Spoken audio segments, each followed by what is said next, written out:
We're here today with head coach Patrick Kibler at Belmont Abbey. He is the new head coach here at the college, previous player. Very happy to have you, man. Just wanted to really chat, get your thoughts on what your time has been like as a coach, as a player, if anything has changed since then. And then most importantly, want to see kind of the things that you look for in specific players, either when scouting them, on the team already. What makes someone stand out? So thanks, man. So I guess we'll start off. Congratulations on the new job, right? In the new position, which is awesome, man. Patrick was a senior when I was a freshman here at Belmont Abbey, and amazing player, and now an amazing coach. So, man, how does it feel to now be the head coach of your alma mater? Yeah, first of all, thank you. I appreciate that. It's kind of a real full circle moment. Obviously, getting to play here, having a lot of love for the program and the school, and obviously a place that I care tremendously about, to now be back at.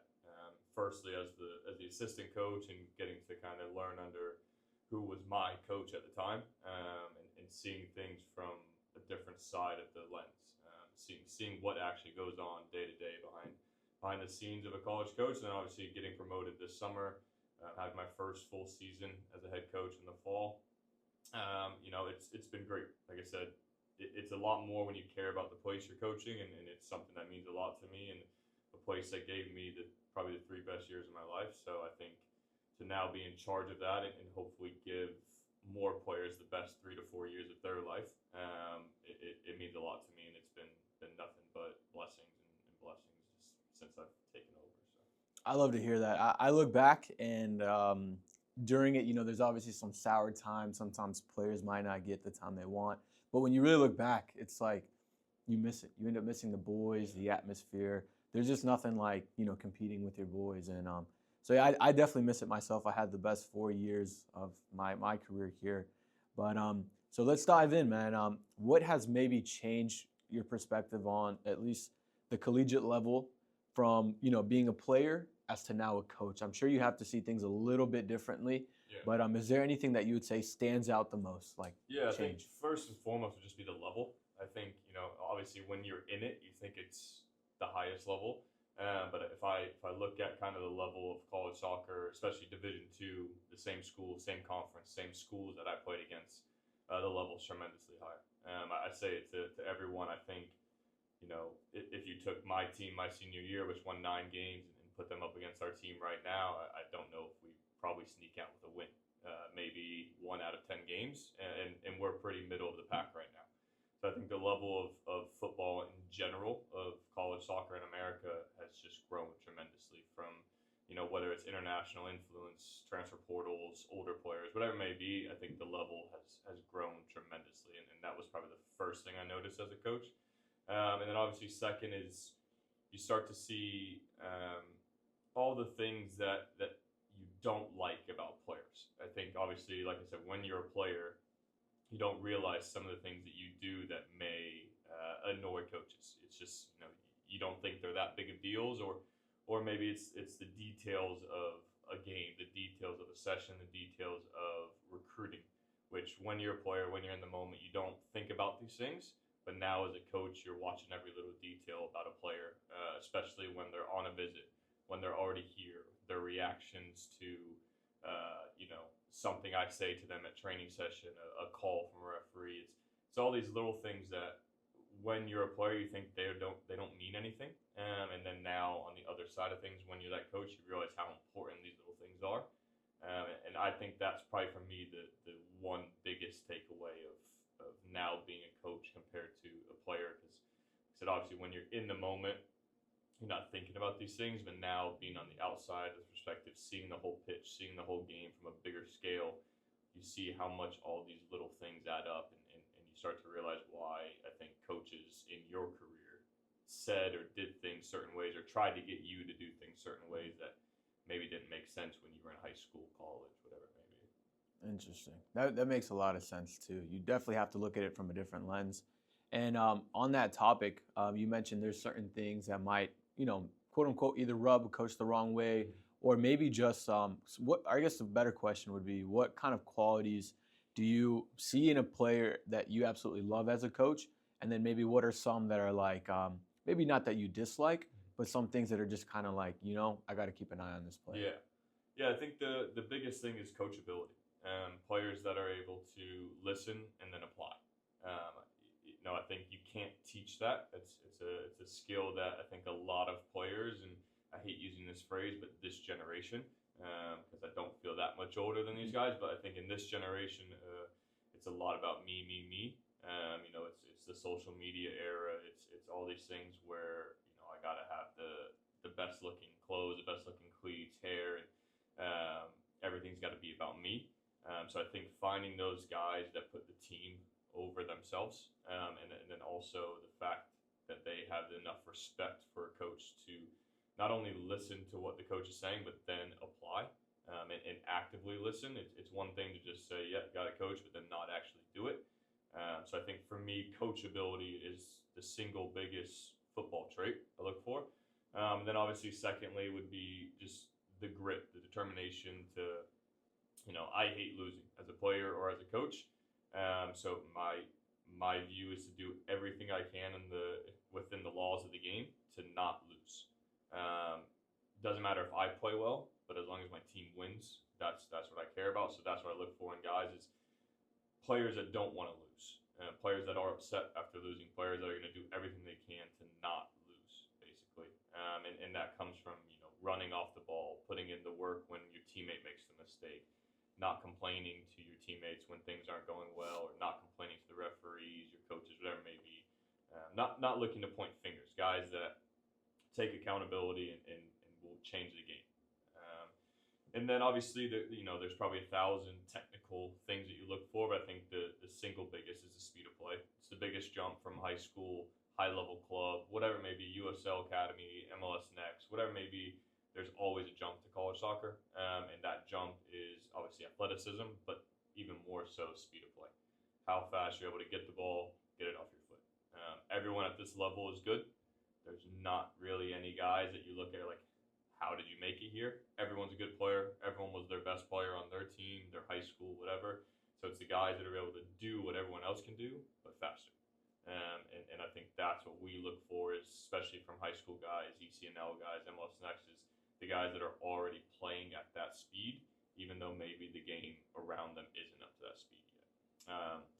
And then I think some of the things that are kind of turnaways for us, or things that we like to work on, is obviously, like we talked about, coachability, attitude, how they reflect onto their teammates. Do they make their teammates better, or are they bringing their team down in bad situations? We want guys that pick everybody up, whether they're having a good day or not.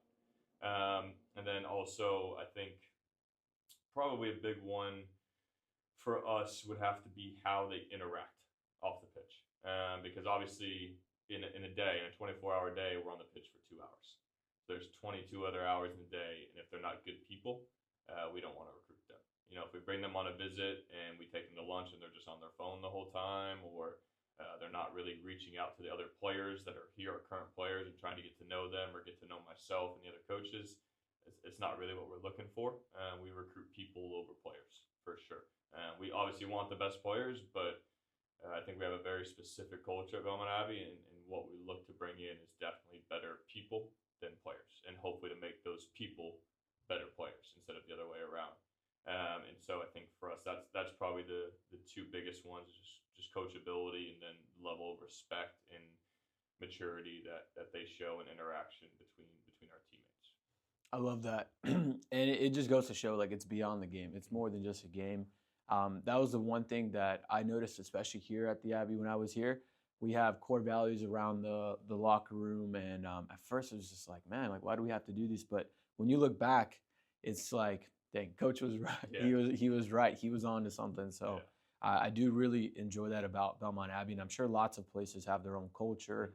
So I do like that you guys do that here. And you said something interesting about the speed of play.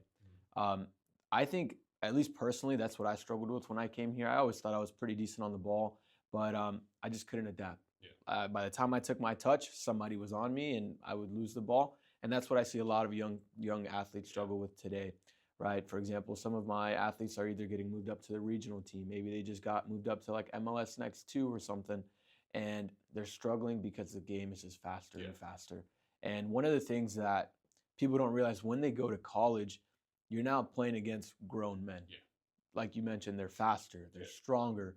So, what would you maybe recommend? What would be a good way for somebody to either increase their speed of play or maybe be able to adapt? What would you say are maybe some things that could help some of Yeah, I the think soccer players? obviously if you're looking at training from a team perspective, I think the biggest thing we tell recruits is to limit yourself. Right, if you're into a possession drill, a rondo, or a game scenario in your team session, is limit yourself to 2 touches. Whether the coach says it or not, or whatever it may be, limit yourself to 2 touches because now it forces you to think quicker. Right, you don't have that time to take 3, 4 touches to find that pass. It's, I know I only have 2 touch. If I get into that habit now, when I get into the college game or the higher level club, I'm used to playing 2 touch. So now when those guys are pressing me fast, I'm already used to getting the ball, getting it off my foot, 1, 2 touches, 1, 2 seconds, nice and quick. And then obviously from an individual perspective, training with guys like yourself, other companies, whatever it may be, the biggest thing that I see in individual sessions, and it's something that I used to do as well before I started coaching college, and even now with our college guys, we have small group sessions, is to demand the level of speed to be uncomfortable. I think you see a lot of these drills on Instagram, TikTok, whatever it may be, where guys are doing all these different cuts and dribbles, but it's never at game speed, right? All these passing drills that look really cool and there's a cool sound on the ball and all this, and the water's coming up and it's great, but it's not game speed. So whether it's individual session, whether it's you and your friend, to train at a speed that you're making mistakes, basically, to be on the verge of making mistakes, because that obviously means you're training at a higher speed than you're comfortable with, which forces you to get better. It's the same as running. If you run the same speed every day, you're never going to get faster. You're never going to get fitter. You're going to stay at that fitness level. So to increase your fitness level, you got to go faster incrementally. Same thing with speed of play. You can't just step out day one and think you're going to play at Barcelona level. But if you train at the same speed the entire day, you're going to be used to playing that speed. So if you train at a higher speed, you're going to be used to playing at the higher speed. And then when you get into game scenarios where the speed of play is higher, your body's used to it, your muscles are used to that reaction time, getting the ball off my foot. So yeah, I would just say always train as if it's harder than the game, because then when you get into the game, everything's easy. Yeah. But yeah, that would be kind of my suggestions for speed of play specifically. Okay. And it always sounded cliche. You train the way you play, Yeah. or you play the way you train, Yeah. right? So there's no on and off switch. Yeah. You have to be full intensity right out of the gate, and it starts in practice, Yeah. right? So awesome. And you mentioned speed of play. Other than the speed of play, obviously seeing somebody being comfortable in a high pressure situation, they can hang with the level. What else would you say qualifies somebody as either college ready or at the quality, at the level to be able to play in college? What would you say that if there were certain qualities you could name? Yeah, I think for myself, I love to compare people to myself. Not that I'm this guy that was on a pedestal, but I think back to myself at 18, and I kind of compare our recruits to that as like, is this guy better than me at 18? Great, let's recruit him. Is he not as good as me at 18? Probably not going to recruit him, because obviously this is where I came, so I know the level. So when I think back to myself at 18, the big thing that I noticed that was different between myself and other players on my team, or players that didn't go to play college, was the ability to shape a ball. In that sense, is the ability to use different surfaces of your foot to strike, to pass, to bend the ball into somebody's run, to bend the ball away from a defender, to bend the ball in behind, backspin on the ball when it's over the top so the ball sits up, more of a line drive ping. Guys that are able to shape passes, shots, cross, for me that recognizes a higher level. And even if it's not executed perfectly, if it shows that I'm trying to bend this ball around the fullback and I'm using the inside of my foot to bend into the path, I'm like, okay, that guy's thinking. I'm setting my teammate up for better. If that guy tries to ping the ball down the line and it's always running away, then I'm like, okay, he sees the run, but he's not thinking the next level, which is bending it into my teammate's path. So I think the players that come to ID camps, visits, or we watch them at ECNL, whatever, the guys that show they can use different surfaces of their foot. And I think that even comes down to first touch as well. I think the most underrated part of our feet is the bottom of our feet. And I think you're starting to see it a little bit more in the game. But when you notice guys that only take their first touch with the inside of their foot and it's always bouncing off, or if it's bobbling and they're still trying, you know, it's kind of like, okay, he may be really good, but he doesn't understand the ins and outs of why he should take his touch with the outside of his foot to this side of his body instead of inside in this way or bottom of the foot. So I think the guys that, again, they may not be executing it perfectly at 18 years old, but the guys that are showing they're thinking next level, for me, that's something I look for, characteristic, which, again, it's not every player, which makes it, when they do it, it stands out. The guys that can ping a ball 60 yards, but then also put some backspin on in behind when it's a run to the corner flag for the striker. All those little things, for me, that's something that stands out as a coach. So when someone, you can tell there's intention behind their Exactly. actions, Yeah. not just kicking a ball, not trying just to get I see it there. a run and let me kick it and hopefully they get there. It's like, okay, can I bend this into the path? Can I backspin it into his path? Or, whatever, maybe, like you said, intention that this pass is setting up the next play, not just I'm just doing my job and hopefully they do something good with it. Yeah. It's I'm setting my teammate up for success based off my passing or my runs or my first touch, whatever it may be. Yeah, and I always tell the athletes that I train, you have to overthink it until you don't have to think about it. So until it becomes second nature. Yeah. And then, so now I want to kind of pivot a little bit to your playing career. Yeah. College is fun, man. College is amazing. Going after it with your boys, even when you lose, like the next training session after, those are the days that I remember when everybody's getting after it. Yeah. But what was maybe either your best memory or something that nobody could ever take away from you that college soccer gave you? Yeah, I think probably I can narrow it down to two if we're talking moments. I think in a whole, my senior year, when I arrived here, we won 2 games. We won 3 games, and then all of a sudden, my senior year, we won 9 games, second in the conference. All conference defensive player of the year. So like that as a whole, I'll never forget that season and just what we did as a group when we were picked last in the conference to finish, and the success that we were able to have as a group. And then obviously I had some individual success in that season. That's something that still sticks with me. I mean, the trophy or the plaques are still hanging in my office now, and something I take a lot of pride in. But I think probably the 2 moments for me would be my junior year. We played Leeds McRae at home. It was our Raise the Red game, which is kind of a big game for us. They were second in the conference. We were second to bottom, and we beat them 4-0 at home. And I just remember it was a comprehensive 4-0. We scored 2 minutes in off a corner, and then just never looked back. And it was just one of those days where we talk about kind of the flow state, and everything is perfect. Every ball we were winning, every second ball we were winning, every call we were getting from the ref, every bounce was going our way.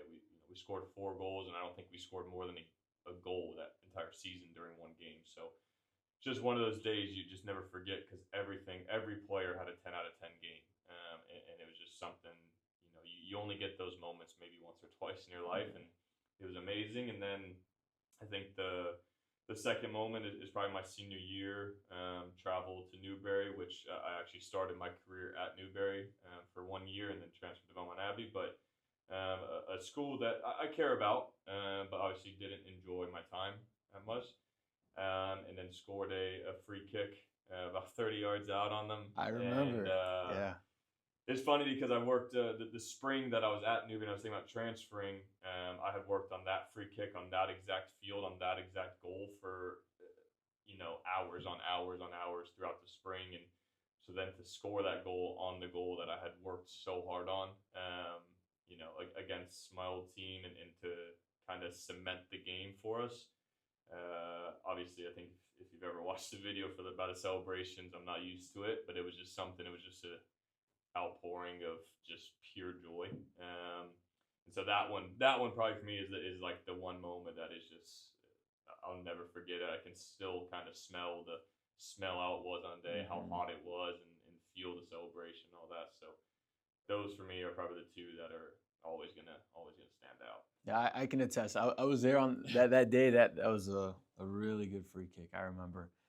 So, and clearly we played Division II soccer, which a lot of people from the outside in, maybe your MLS Next players, your ECNL, whatever level it is, everything like you mentioned has become very social media oriented. Yeah. If it's not the highest title, if it's not the D1 or pro, people maybe look down on it, right? I have some kids who are so stuck on wanting to play MLS Next, but some of those kids don't even end up playing in college. Some Yeah. of them don't even end up getting to where they want to be. And personally, some of the best players I've played with and against have been at the D2 level, which to me was very surprising as well. I came in as a freshman. I was the same way. I was like, you know what? I'm going to be in and out. I'll be out of here. Yeah. But then when you get here, the level is insane. The speed Yeah. of play is so high. And so, what would you say to maybe those players that are dead stuck on I'm going to play D1 or nothing at all, or I guess along those lines, what would you Yeah. maybe say to those players? The simplest thing to say would be go watch a D2 game. Go find it doesn't even have to be the best D2, a mid-level, a Belmont Abbey versus Leeds McRae game. Go watch that game, and be wholehearted, be genuine, sit there, and at the end of the game, if you think you can walk onto that field as you are and be a starter, but not only be a starter, but be one of the top 2 players on the field, then keep your search for D1 by all means. If you watch that game, and you have to be real with yourself too, don't lie to yourself. If you watch the game and think, okay, I may start for one of these teams, you're not Division One. The best players in our conference probably could play Division One. Everybody else could probably play Division One as well. I think the player of our conference this year could be at a Power 5 school, a Clemson, a Wake Forest, a Stanford. I think there's probably another 45 to 60 guys in our conference that should be playing D1, and aren't. They're playing Division Two. I think for a majority of people that don't quite. Hey, Emmerich, Yo. did you ever get the Sports U post? What? Locker rooms off limits today? Oh yeah.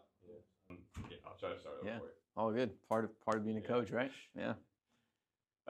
So I think the thing that I'd say is obviously go watch a game, go watch a Division II game, and don't lie to yourself and think, could you be on that field right now and be one of the best players on that field? If the answer is no, then it's quite simple.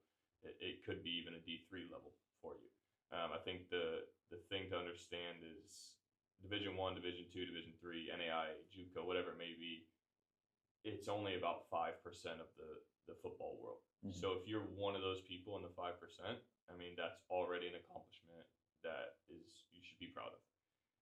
I mean, I think there's over 400,000 high school soccer players in America, and only about 5% of that, 4.5% of that play college. So if you're lucky enough to play at any level, that should be the goal. Obviously, everybody wants to play Division One, but like you said, some of the most talented players. I've played all over the world now. I've played in 4 different countries. Played at 2 schools in Division Two. I've played USL 2 every summer. The best players I've played with were JUCO, NAIA, and Division Two. Now, yes, obviously there's some very good Division One players I played with as well, and guys that are getting drafted. And not to say Division One is not good, but it's like you said, it's the kind of social media today that if you're not playing Division One, you're not a great player. I mean, if you look at our conference, Young Harris, who won our conference this year, didn't have a single American playing for them.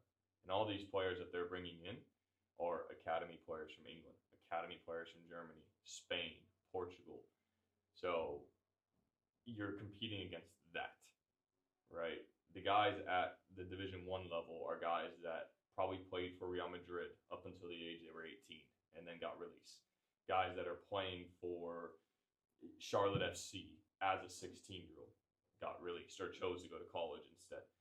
It's not the days of ECNL kids are going all the way to Clemson. It's just not those days anymore. And I think Division Two, if you look at the drop between mid-level Division Ones to the top Division Twos, the gap's that big. It's not this, and we play Division Ones in the spring. Last year we beat two Division Ones, and we're a very mid-level Division Two, and we play some of the bottom level Division Ones in the spring, and we beat them. And I can remember quite clearly as Pfeiffer University, who was national championships my junior year. They went 26-0 in Division Two. All of their starters should have been Division One players, but they played Division Two. They played Clemson, who had just won Division One national championship that spring. Neither team kind of played a weak lineup. They both played their strong lineups. Pfeiffer was up 1-0 until the 89th minute, and then Clemson kind of got a little bit of a shaky PK call, which, it is what it is, but the national championship for D2 basically gave the national champion D1 a run for their money for 89 minutes. And so I think that's, for me, the clearest picture that obviously, yes, there's some lower D2s, but at the same time is the mid to upper level D2s are just as, if not better, than the lower level D1s to mid level D1s. And I think it all comes down to labels. And like you said, social media, D1 or bust sort of thing, MLS next or bust sort of thing. It's all about, number one, you making your mark where you're at. We tell our guys here, whether they're first team or reserve team, make the big time where you're at. It could be a Sunday league with your dad. It could be the Champions League final with Real Madrid. Make the big time of where you're at, of the field that you're at. It's ECRL, ECNL, MLS Next, USL Academy. Wherever you are at, if you make the big time of where you're at, you'll get noticed one way or another. It may not be by who you want to get noticed by, but you'll get noticed. You'll play college soccer, but I think it's getting rid of that notion or that stereotype that it has to be Division One. Yeah, I think it's crazy to me. I think just to be lucky to play college soccer like we did at a very small liberal arts Catholic private school, I wouldn't change it for the world. I wouldn't go to Wake Forest or Clemson or Stanford, any of these places. I loved my time here, and I think the quicker you can realize that, the happier you'll be with your career. So that's awesome. Yeah, and I agree wholeheartedly. I wouldn't change it for the world. Met some of my best friends, and just amazing memories overall. And if there was one thing you could leave, let's say maybe a soccer player with, like maybe somebody in high school that wants to play college, they're maybe kind of lost. If there's maybe something you think, hey, this is what you should be doing, this is what you should be working on, how should they be contacting coaches? Yeah. Maybe something small like that might help them kind of get to that next level. Yeah, I think first and foremost is to, I heard a saying the other day, and I think it applies to a lot of areas in life, but it's enjoy the process, not the outcome, right? It'll happen one way or another, but enjoy the process of it all. It's like anything else. You're making all these memories trying to go to college. Don't make your happiness or your sadness based off the outcome of this journey, which is hopefully to play college soccer. If you base your happiness or sadness off that, it's never going to fulfill. If you base your happiness or sadness off the journey and getting to meet new people and in the grind and all of that, that's where the joy comes from. So enjoy the process. And then obviously don't ever forget the reason you started playing when you were 5 years old, to have fun. At the end of the day, if you're not having fun, there's no point trying to go to college. You're never going to enjoy it. If it's a job, if it's whether, you have to enjoy what you're doing. And so you have to enjoy playing football. First and foremost, rather than trying to get recruited, trying to do this. Enjoy the process of getting better and just enjoy the process of playing because it's the best sport in the world. And it's a really silly little game that can take you places that you never thought of and give you friends you never thought of. So enjoy that. I think the biggest thing is to stay regularly in contact with coaches. In the half an hour to 35 minutes that we've been sitting here, my watch has been vibrating probably 15 to 16 times, and those are all emails. So it's not always that we're ignoring you or we're not interested. Mm-hmm. Today, for example, if I had to put it over under on emails, it'd be around 85 of what I'll get today from potential recruits. So along with yourself, there's another 84 guys that are emailing me today. So stay persistent. Continue sending your schedules, your highlights. Don't send an email without highlights. We won't respond. Include your highlights. Include as much information as you can. Make it personal. Make it personal to Coach Pat, and say something maybe about your season, or something about maybe where I'm from, or something like that. So it shows you did some research on the school. Get the school's name right. We're Belmont Abbey College, not Belmont Abbey University. So it's a big one for us. We can obviously tell you're just copy and pasting and going to the next coach. But obviously, make it personal, and just stay persistent. If at first you don't respond, wait a week, send another one. I think most coaches in my kind of realm of work will have the courtesy of getting back to you, whether it's a yes or a no. Most of them have a common courtesy, and then be realistic about your level. If you're playing, for your local high school team and that's it, don't email Clemson. They probably won't respond. Get your head into the books, get your head into the internet, and look up schools around you, all levels, D1 all the way down to JUCO, and reach out to all those. Don't be so stuck on one school or one level that you miss all these other opportunities that could be amazing for you. But stay persistent. I think that's the biggest thing. Is don't. There's going to be plenty of rejection, just like I'm sure Maynard experienced, and myself as a player I experienced. Plenty of turndowns from colleges, but there'll be plenty of schools that will be interested, and it's about staying persistent in that search for that one school, because when you find it, you'll know, and like we both said, it can be a magical experience. So stay persistent. Don't give up if you don't get that dream school, and don't give up when you get that first rejection or first we're not interested. Just continue to push, because there is a school for everybody. It's just about you finding it. That's awesome. That's great advice. But yeah, man, Patrick, thanks for your time, man. Yeah. I wish you all the best this fall season, and having me. all the best in the next seasons to come. Yeah. Man. Appreciate Cool. it.